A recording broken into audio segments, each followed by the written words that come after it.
the best comment I've seen when I posted this article on LinkedIn was someone saying, good, the criminals have time to wait. Money makes a world go round. It makes a world go round. Money makes a world go round. Welcome to The Laundry, the podcast connecting AML compliance and financial crime to the real world. No one said building a regulator from the ground up would be easy, but when the organization chair describes it as flying a plane while building it, you have to wonder how things are going on the ground. To borrow a term from the Brits, AMLA. You're right, babe? I'm your host, Robin Lycka, and in this episode we're asking, is AMLA really on track? We'll be discussing what AMLA really looks like from the ground in Frankfurt as it races from setup to supervision, whether cracks are starting to show, and what compliance teams should actually expect when July 2027 comes around.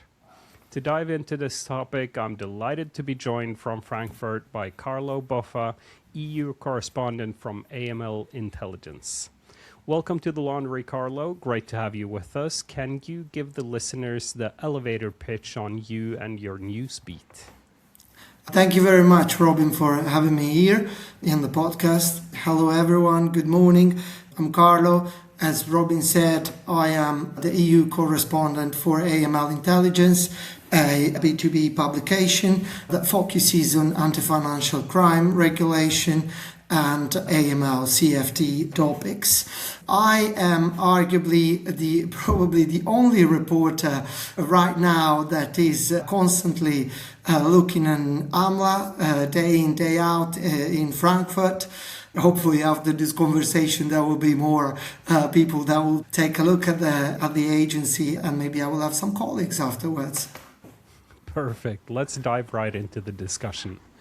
So let's start by looking at what is going on today with AMLA, pulling on your experiences. Like you said, you spent the last few months arguably the only journalist whose full-time focus is AMLA. How is this looking on the ground in Frankfurt? Is this a functioning supervisor yet, or does it look more like a construction site? To be honest, I would say more the second one. As you rightly pointed out, the chair Bruna Szego had this metaphor she used time and again, where she said that leading AMLA is like flying a plane while building it. So it's definitely more a construction site. It's also by design that it is a construction site, because the oversight function that is going to be the main function of AMLA is only going to kick in the 10th of July of 2027, when the new regulatory framework will be in place. So at the moment, regulators and officials are rushing to lay the groundwork for this oversight work to start.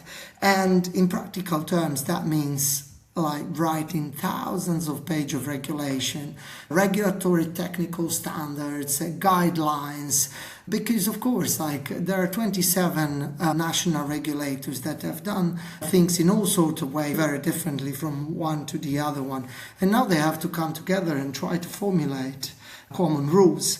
So yes, I would say work in progress there in Frankfurt. What's the general vibe when you talk to people like connected to AMLA on off record? How do people feel about the work? So I guess there is a lot of mixed feelings about the work. Definitely from the AMLA side, there is a lot of focus. Like people are really focused on finishing this regulatory work.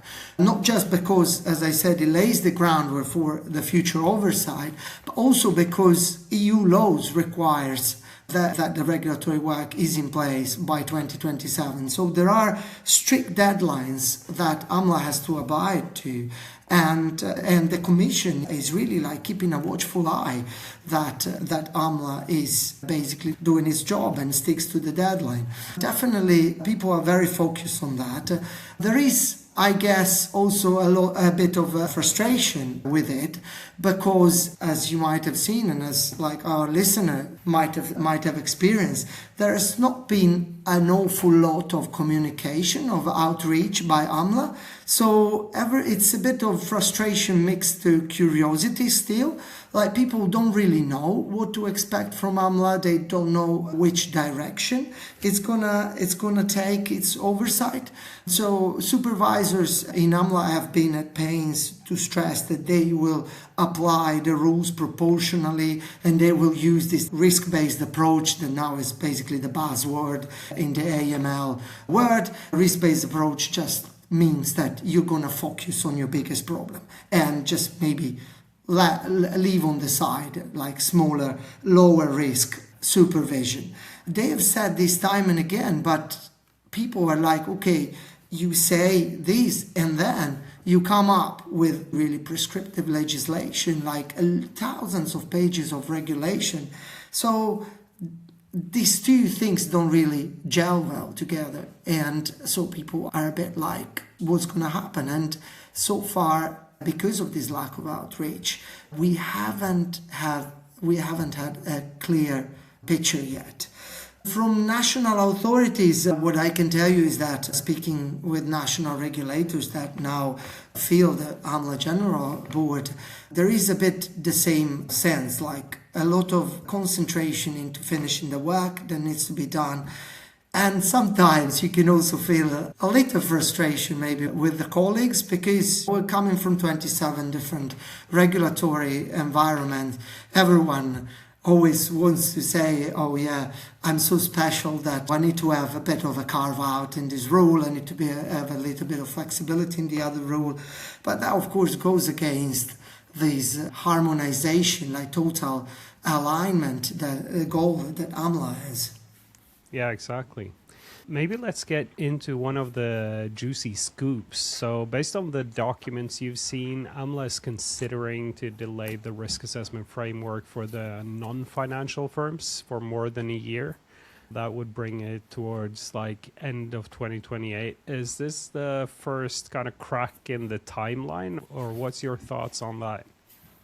Yeah, as I said before, there is frustration, and I think most of the frustration comes from the non-financial sector. And the reason is because the sector is a bit less mature than banks and other financial institutions. Some of the non-financial sector that have been brought under the AML, the EU AML framework, as are there for the first time, need to implement these rules for the first time.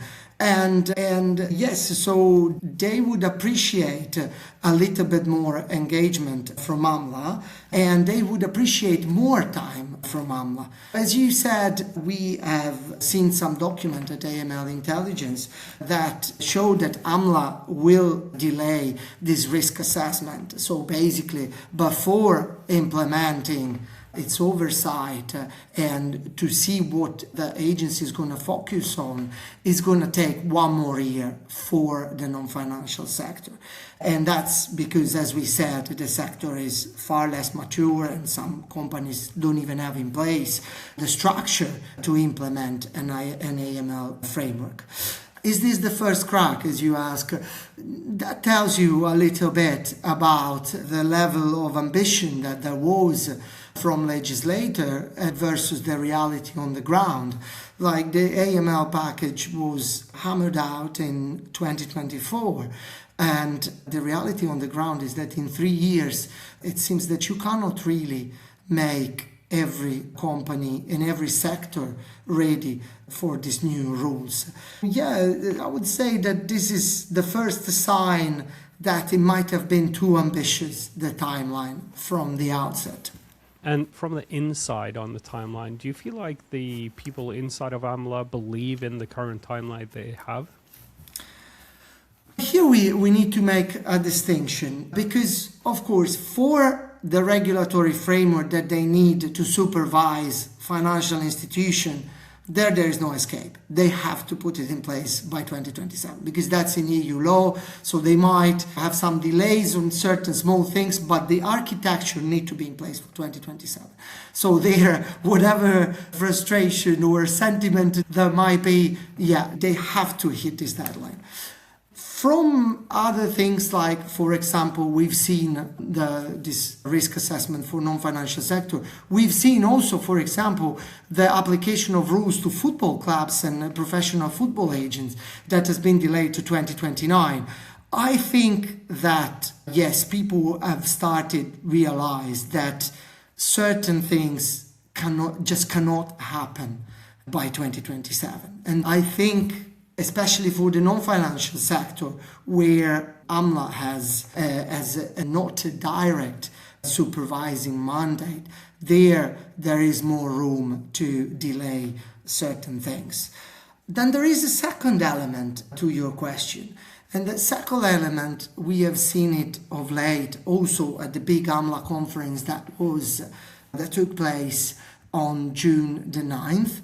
And that is that there are already some politicians, policymakers that are talking about a omnibus. So omnibus in EU speak is just a way to say cutting some of the rules. The fact that they are already talking about cutting some of the legislation or slimming down some of the legislation that was agreed in 2024, if you might tell regulators that are now putting in place all these regulatory standards, just do it by 2027 and then we're going to look at it a bit afterwards. So yes, these are the two elements I would say that need to be taken into consideration. And maybe to switch it up a bit away from time, but you also broke the news that AMLA is hiring around 130 supervisors by end of year, meaning it doubles its headcount. Is there any concern that the regulator is now yet another public body sucking up talent from the financial sector? Here I wouldn't say so, because I think AMLA is having a tough time to find the right people. When you do these hiring campaigns of like 100 people, it's very hard to find the right fit for each of the 100 positions. And on top of that, let's say there is not really an awful lot of people that want to switch to Frankfurt, I have to say. And this is not just for AMLA, this is also in our field. It seems that it's becoming a bit difficult to fill positions in Frankfurt in the last couple of years. So the thing is that I think when AMLA was set up and was given its headquarters in Frankfurt, people had the idea that many, or at least some, supervisors that currently work for the European Central Bank would switch ship and go to AMLA. So they would have people with experience in supervising banks and also maybe with the know-how of certain banks that could be supervised by both institutions. That did not happen because at the end of the day, it was down to salary, because European Commission have different salary bands to the European Central Banks, ones, and like different benefits. We've seen some movement now, but not as much as probably they wanted to see. And so it is hard for AMLA to fill those positions. They will do it, definitely, because they need supervisors to supervise banks. But yeah, it's not going to be too easy for them to find all these people and with the right level of seniority that they want. There are several parallels to draw on this. Like we've seen in Norway, where I'm based, they placed one of the headquarters up in rural parts of Norway. I'm not sure how it's gone with the recruitment, but it was quite a subject in media when they decided to move those headquarters. And also there's an interesting parallel that I learned from construction, where if you take a job at the plan and building office, you are very likely to get a high-paid project manager job in construction because you know the ins and outs of how it works. And I'm not gonna help AMLA recruit here, but I'd say that if you're an MLRO and you've got maybe 2 years on your resume from AMLA, that's probably going to put you in a very good position to have an extremely good understanding of how the regulators work from that perspective. Yes, exactly. And that's exactly what they should aim for, getting people in that they want to do the experience. The fact that now is yet another regulator coming to Frankfurt, it might create like a regulatory community where people go from one regulator to the next and bring in also their experiences there. So hopefully in the coming years will be a bit easier for them to find the right kind of people. That sounds like the nerdiest club you could join. Okay, so one of them, I would say. Being based in Frankfurt, how would you sell Frankfurt to people listening to the podcast? I think. I mean, I've been based in and or out of Frankfurt for the last 7 years, and I've seen the city transforming a lot. The reputation that it had like a couple of decades back was very bad. We've all read the articles about the Bahnhofviertel, the neighborhood just beside the main central station. That, by the way, also has some decent clubs which I went to when I was a little bit younger. But yes, I think the fact that the European Central Bank was established there, and then afterwards there was the establishment of the single supervisory mechanism, so the banking supervision arm of the ECB, and now with AMLA, I think more and more companies are moving there. You also need to take into account that in 2016 we had Brexit, so also some of big international banks might want to set up shop there in Frankfurt, and some of them have done it already. But of course, as the regulatory community grows, also like all the, how can you say, 1 second, I need to find, all the galaxy of consultant, public affairs experts, of course, they will more and more coming to Frankfurt. The more people they come, the better the city it is, the more services it will have. And so, yes, come to Frankfurt, guys. Okay, we'll be right back to talk about what could be coming for AMLA as we count down to their operational deadline. Don't go anywhere. Welcome back to The Laundry. A reminder that all Laundry hosts are active on LinkedIn, including me, so drop me a message if you want to discuss today's episode. We've talked about some of the current hurdles for AMLA. Let's now look at what could be coming around the corner. If we look at the future of data sharing, you've written that EU financial institutions are currently frozen without guidance on data sharing from AMLA. How serious is this stall on data sharing? This is very serious. We've heard it across the board. You can talk to law enforcement, Interpol, supervisor, financial intelligence unit, private sectors. All they will tell you that there needs to be guidance on what can be shared. And this is really important because without this private-public partnership, also private-to-private partnership, so partnership where only private institutions are inside, there cannot really be an effective framework to tackle money laundering and terrorism financing and financial crime in general. So, of course, AMLA, we've said it until now, they have this massive regulatory work to finish by 10th of July 2027. So they don't really have an awful lot of time to also give guidelines on this subject. We've heard time and again from supervisor that it will take at least 1 or 2 years for the agency to provide the guidance that everyone wants. But there might be an acceleration here. And the reason is you have seen that the new presidency of the Financial Action Task Force that now is under the UK leadership has made fraud one of the main issues to tackle because it's worth like $500 billion, the fraud market. And fraud is one of these things that without these partnerships between private sector and public sector, it's almost impossible to tackle.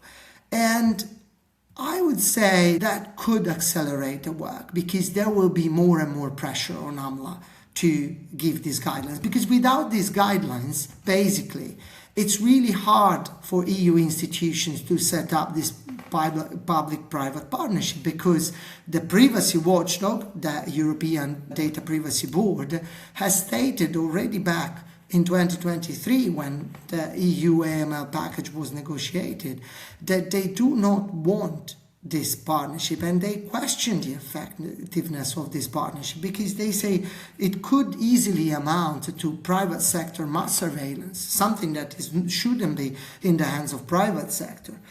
Of course, the private sector says that this is absolutely not true. Like, they don't want to do any kind of mass surveillance. And in this instance, they are backed up by public officials, because regulators as well and financial intelligence unit want to be able to exchange this information.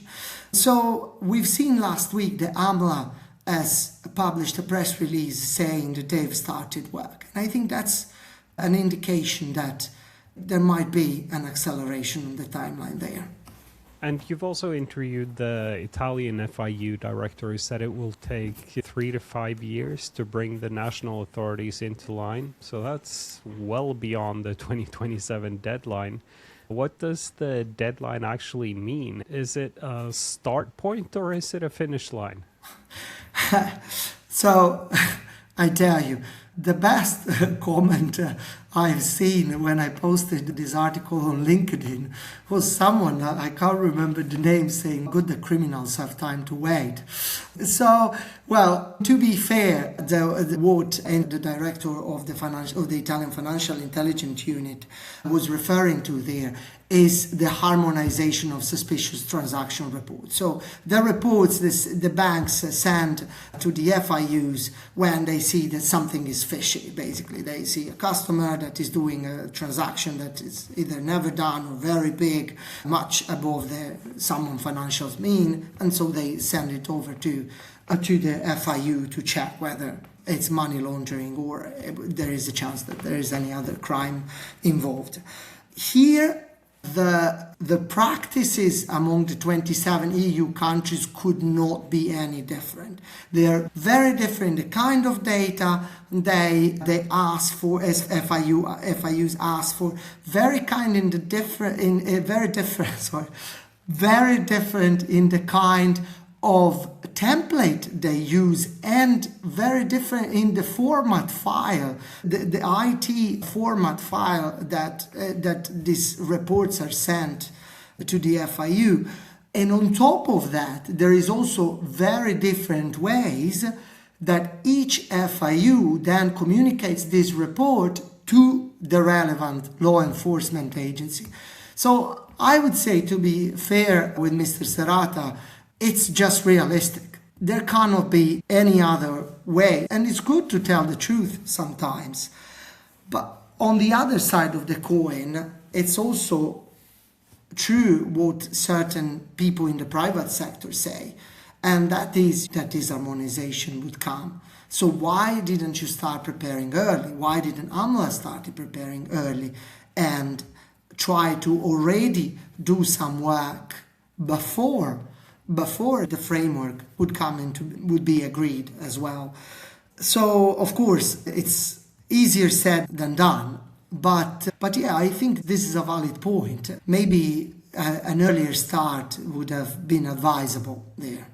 And like we discussed earlier in the episode, the non-financial sector looks like one of AMLA's toughest challenges. We're talking millions of companies, estate agents, football clubs, that are changing up how they work and implementing new methods. So banks, financial sector, they're already doing this. They're adjusting what they're already doing.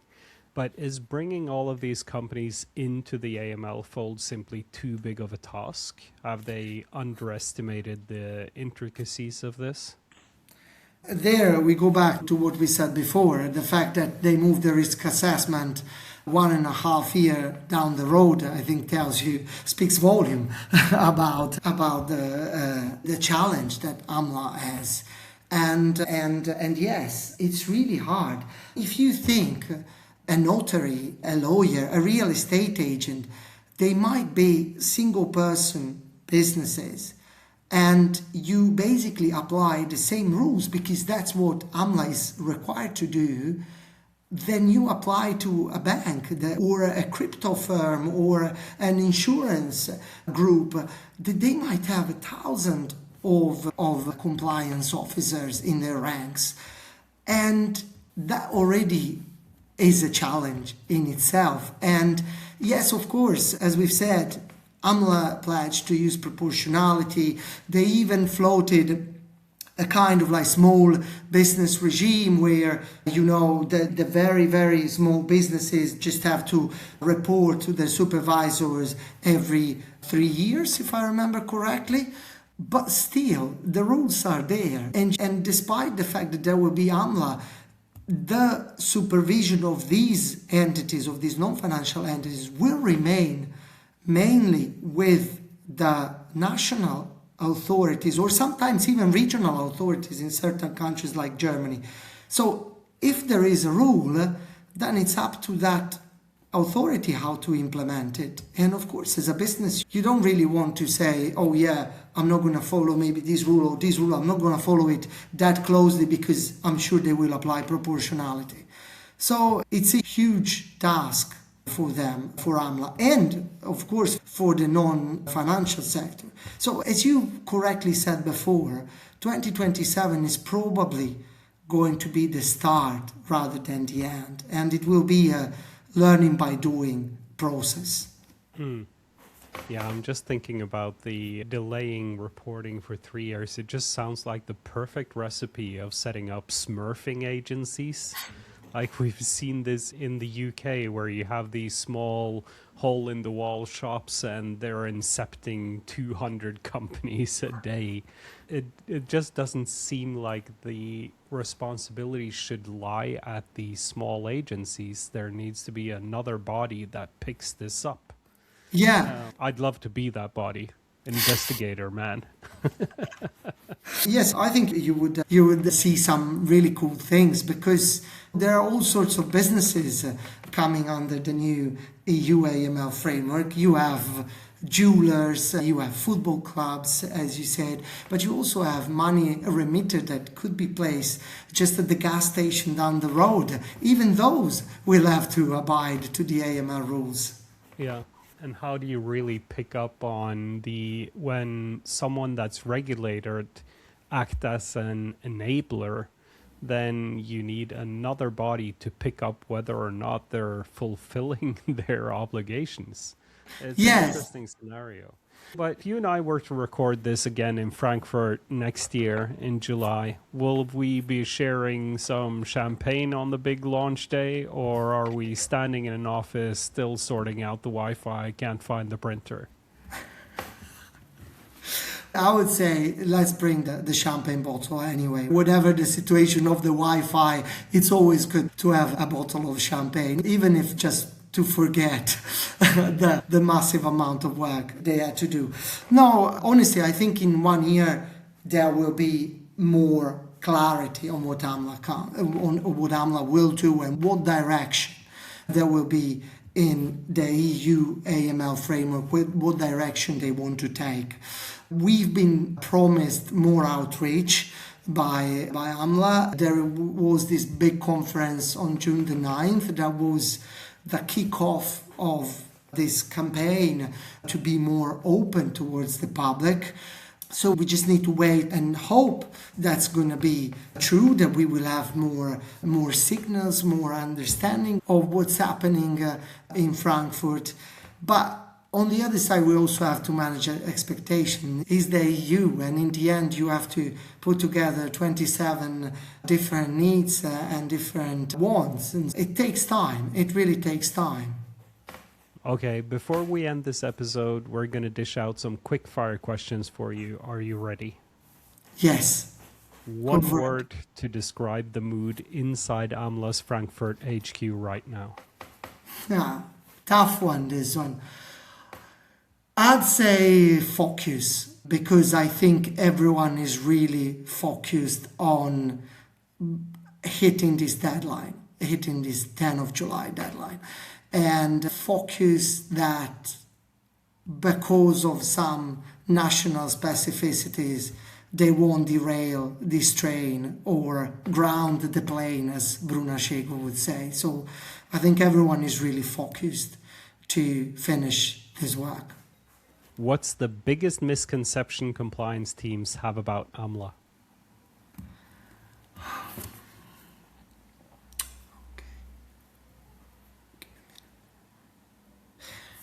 Their supervision. I think compliance officers think that there will be a lot of direct supervision. Instead, I think AMLA will be more of a coordinator. And which sector is least prepared for July 2027? The easy answer would be the non-financial sector, but since we've talked a lot, I'd say crypto really needs to get a better understanding of the rules as well. Interesting. Yes or no, is AMLA really on track? I'll give it a pass, yes. Good stuff. That brings this spin of the laundry to an end. Carlo, thank you so much for joining me. Where can people find and connect with you? On LinkedIn, mostly on LinkedIn, or at my email with my email address, cboffa@amlintelligence.com. And thank you all for listening. If you've enjoyed this podcast, check out the back catalogue of more than 160 episodes and follow The Laundry on your podcast platform of choice. Please share the podcast on your social media channels. Tell a colleague to subscribe. Maybe give us a 5-star rating. It really helps people to find us. Got something you want to share with us? Comment on the Strise LinkedIn, my LinkedIn, or email laundry@strise.ai. Your host for this episode was me, Robin. Our producer was Matthew, our editor was Dominic, and our video was by Loïs. The Laundry is proudly produced by Strise. Manual fin crime work ends now. Visit strise.ai for more information. See you next time.